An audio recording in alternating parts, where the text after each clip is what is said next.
As much as I did not like last week's episode of Riverdale, oh man, this finale got me back in. I said in my last review, I felt like this show peaked. It can't get any better. They're not going to have as good of a story. The characters aren't going to matter as much anymore. They're not going to reach the level of iconness the show did here. That being said, I still don't think Season 2 is going to be as good as the first season. But this finale was really good. I really did like this finale. I thought all the characters felt organic and just like the characters have throughout the whole season. I think all the storylines came to a nice conclusion and a really beautiful bow that worked for them. And they did the one thing that they had to do to hook me back on at the very end of this show. And that's give me the one character having that one thing happen to that character that just made me so mad. Because I love that guy, I love him so much, and they just had to do that thing to Luke Perry at the end of the whole episode. Oh man, they had to do that. You got me right back in. Fuck you, Riverdale. Fuck you. So, let's get down more into everything happening in this episode. And I'm going to talk individually about the characters and all their scenes and that, because that's how I like to talk about these. Best character of the episode, Cheryl Blossom. You finally see her have the breakdown. We've seen it happening earlier before, but there's been alludes throughout the beginning of the episode, right to the end of their big moments, that she's going to commit suicide. She's going to fall apart. She's giving her things to Veronica. She's telling her all these different things, that she finally has things in perspective. And she's losing her mind. She's just sad. She's burdened by everything that's happened with her father and her brother. And it's all finally coming to a conclusion. And she tries to drown herself in the river in probably the most intense scene in the episode, which I'm going to talk more about when I talk about Archie.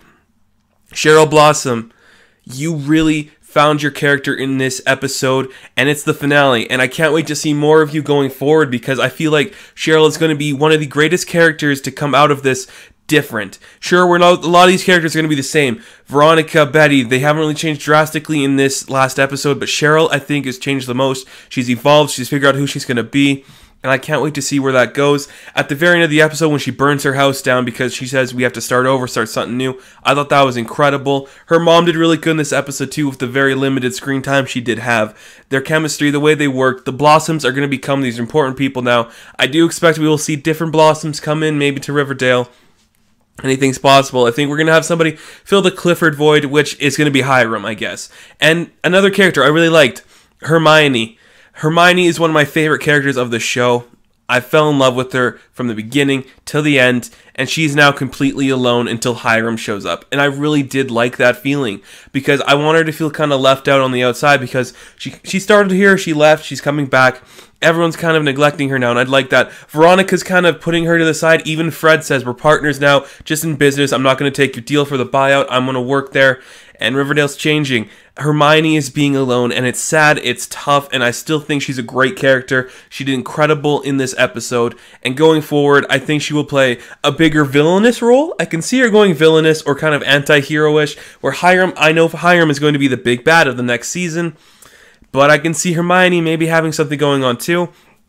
Just a random thought I had. Hermione, Hiram, weird how they didn't give their daughter a name of H. Weird thing. Veronica in this episode, incredible. Great stuff going on with her too. She was really toned back, not really fighting a lot of stuff this episode. A lot of stuff just kind of coming to her, just letting things happen. Her and Archie's relationship finally started to blossom more. Pun intended, I guess. Oh my god, that sucked. I'm sorry. Am I going to edit that out? No. Whatever. Blossom, Cheryl Blossom, whatever. So, her and Archie's relationship starting to come in. People know what's happening now. I really did like that. I think that's a great aspect for the show. Seeing them go forward, because they are going to stick with Betty and Jughead. Bold choice. Really interesting.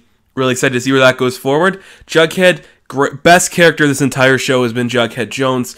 First episode, thought he's going to be a side character. Very end, he's the main character. He's probably the best written character on the show. I can't wait to see him going forward. Cole Sprouse, 100% knocked it out of the park. Incredible acting, incredible story with Jughead. You made this character real and believable in a world where he could easily just been a cheesy Americano guy who just eats hamburgers. But he did incredible. And so did Skeet. Good old Skeet and F.P. Jones, man. That guy, he's not selling out the self-side serpents, and I love that. And one of these things about this episode is we find out Jughead's going into foster care. He's found a new family. He's going to have to go to a different school. One thing I'm wondering about this town, how big is Riverdale? How big is Riverdale where they have two different, like, high schools?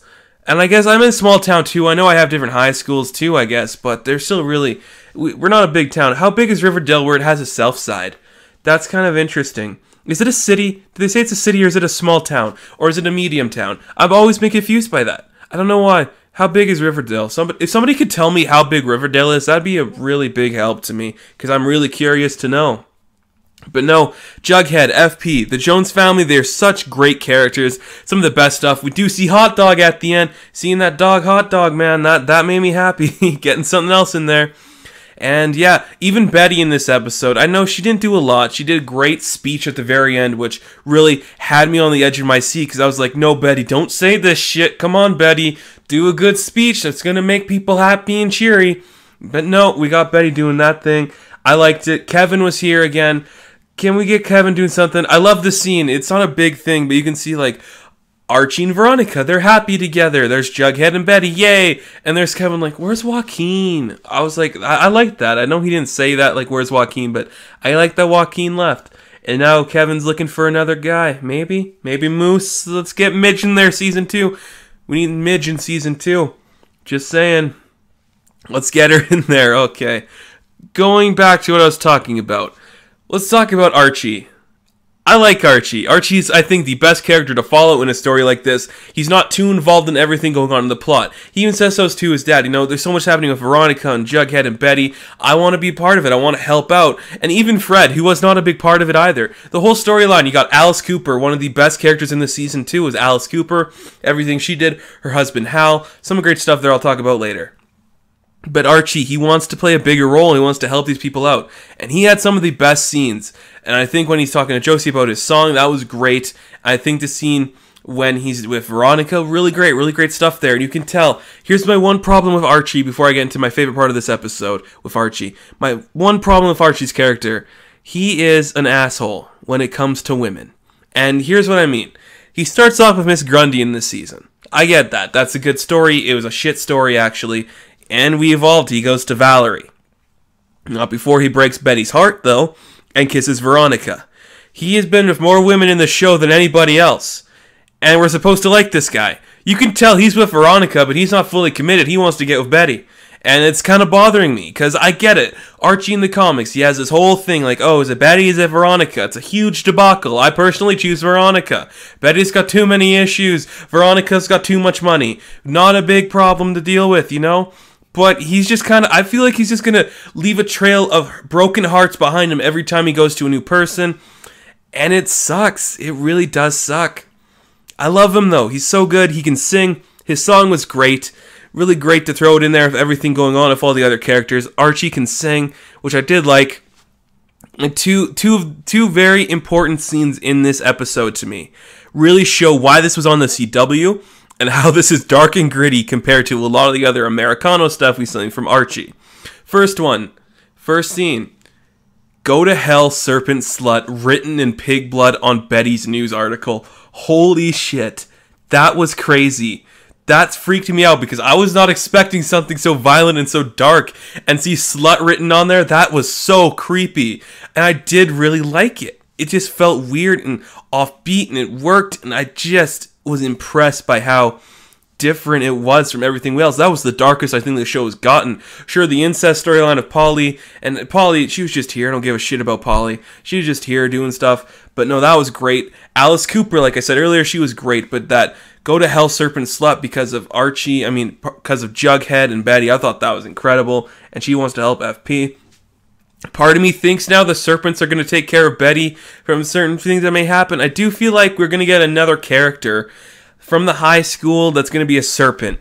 I'm trying to figure out, I don't really know much about the other characters that could be serpents. There's that AV kid, right?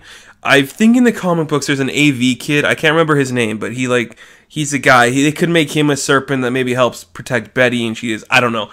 But the other scene, which I alluded to earlier, Cheryl falling in the ice because she wants to kill herself. She wants to be with Jason. All the signs were there. She falls into the ice. She cracks down. Archie pounding on that fucking ice. You can see the blood coming off his hand. Broken fist. That was incredible. That was one of the best scenes I think the show has ever done. You can see how intense Archie got, how ready he was to help her. I just love seeing all the blood. Oh man, that was great. Pulls her out, carries her off to the side. I loved it. I honestly loved it. That was so dark. It was so scary. I honestly, for a brief second, thought Cheryl was going to die. But she didn't, and I was good with that. Finally, we got Josie back. I love Josie. Really upset that Valerie and Archie aren't together anymore because Valerie looked really sad playing that song. She knew that song wasn't about her, and that got me a little upset. But I digress. Great to see Josie back. I hope she has a bigger role. Mayor McCoy was there. That was great. Mr. Weatherby was there. That's great. Pops was here. So here are a few other things I did like. Jughead becoming a self-side serpent. I really did like that angle. I think that makes so much sense. Because he feels like he's part of a family now that FP's gone. He wants to feel that connection. And yes, he has that connection with Betty and Archie, but this really connected to him in a different way. I really did like. I thought that was great. Even him at the Southside School, you can see people were happy to see him. They were smiling, they were laughing. I really did like that. He seemed genuinely happy. One other thing with Jughead I didn't bring up that I wanted to bring up because I love this. We have a small scene before the Serpent Slut where you can see it's just Jughead and Veronica. And I haven't really talked about my problem with that on these reviews, but I want to see more of those two together. Because every time we see them, they're with Archie and they're with Betty. I want to see those two together. I feel like there could be some interesting dialogue between them because earlier in the season, we've seen Veronica make some allusions to Cate Blanchett movies and older movies, and we've seen Jughead works at a theater thing, drive-in. They could have some great conversations. It's something I would love to see. Maybe just the two of them having a side story together in an episode where they're talking about movies or involved in something like that somehow. I think that would be really cool. That'd be really interesting to see. I wanted to see more from the scene with them together. We didn't really get that though. I'm fine with that. It's fine. So the scene when Betty and Jughead are about to do the do and they're doing the sex and Archie and Veronica are doing it, I like that scene a lot. I couldn't help but smile because I'm like, oh my god, this is so ridiculous. I just felt so ridiculous to see them going at it. I don't know why it was so ridiculous. It was nice though. It was great to see them. They're obviously teenagers in this show, right? I mean, we're showing teenagers trying to go have sex, and we don't see the sex. We don't see any nudity. But no, it was cool. You can see Veronica took charge there of Archie, which I really did like, and you can see Jughead took charge there. I thought that was great. That made me happy. Oh man, I'm not gonna talk about the teenagers taking off their tops that were Betty and Veronica because they are still teenagers, and I think we're gonna forget that. Whatever, it's cool. So let's talk about that final scene. That final scene where Archie tries to be a hero because there's a robber at Pop's, and guess who gets popped? Pun intended there. Oh, good old Luke Perry, Fred Andrews. Okay, I know he's not going to die. You're not going to kill that because then you have to bring in Molly Ringwald back, and Archie's going to have to do some shit there, and we already kind of had a story like that. I don't think he's going to die. But fuck you, Riverdale, for making me so invested in Fred Andrews where I need to make sure he's okay next season. I was ready to let the show go. I was so ready to let the show go after last week's episode because I didn't care anymore.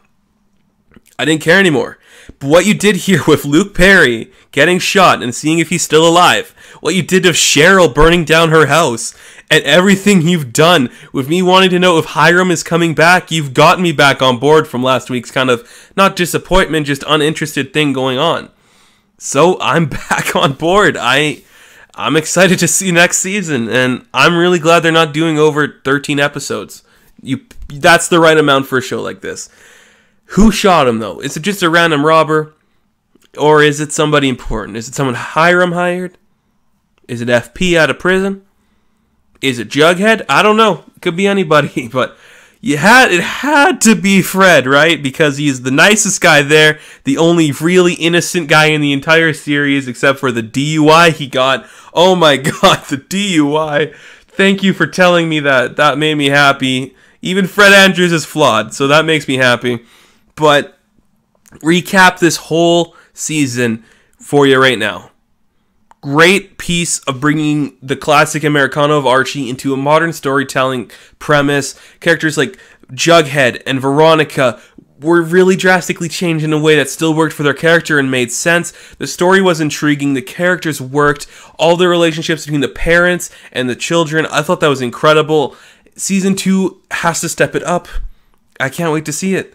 I was really impressed by Riverdale, even though at times it felt kind of corny, it felt kind of cliche and just kind of dumb to watch and boring, but overall, I think as a whole, this season really did work, and I think the show benefited. But I still think it peaked. And I do think the next season, and maybe even the next 4 seasons we get of this show, won't be as good as this one. And that worries me. So, you know what? That's going to do it for our Riverdale reviews. And yeah, this is not sponsored by CoverGirl. I don't know if you could tell that, but this is not sponsored by CoverGirl. And where's Reggie? That's how we'll end it. So thank you guys for listening to these reviews over the past couple of months. I've really enjoyed talking about Riverdale, even if it sounds like at times I didn't. So thank you, and I'll probably see you in Season 2. Who knows? I'll catch you guys in the next video. Good luck.